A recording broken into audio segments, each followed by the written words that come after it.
Hello， 大家好。今次客人做咗呢款咧，就係 Coolia XL 嘅超大碼郵差袋啊。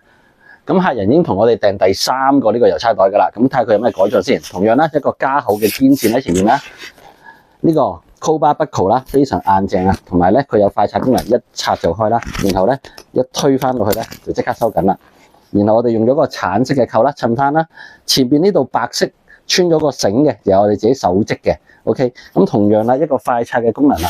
一拉咁我哋就鬆啦，一拉我哋就緊啦。好，咁我哋睇下前邊個袋咧有啲乜嘢好嘢先。咁首先個面料啦，用咗呢個 VX51嘅 X Pad， 咁佢有防水又襟磨。前邊2個 Flip Lock 嘅磁扣，一撻就開啦。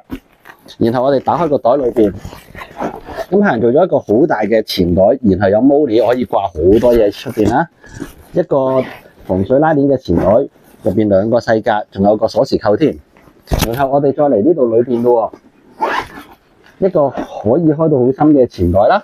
前袋裏邊咧，呢度有3個前袋，後邊呢度有2個大格，上高呢度仲有一個內袋，內袋再分2個細格，間隔比較多啦，咁可以 organize 好多嘢啦，電話啊、耳機啊，成日要用嗰啲嘢都可以擺喺度啦。OK，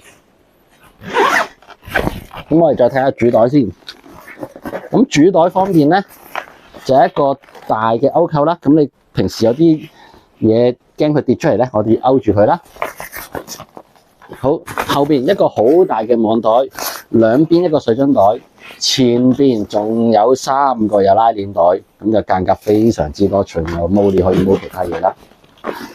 咁 Flip Lock 最好咧，就係你一下就可以扣翻啦，係啦，咁就好方便嘅。你平時單手攞嘢、單手放嘢都得。咁你話咁大個袋，香港其實比較少見嘅，咁我哋就比較做得多嘅。咁一個好厚加厚咗嘅手環啦，咁成個造型又好有型噶啦。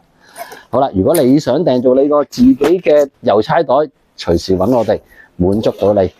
你有咩要求，我哋全部都可以做到嘅。好，就俾大家欣賞下。其實咁大個郵差袋先至型啊！我哋下次見。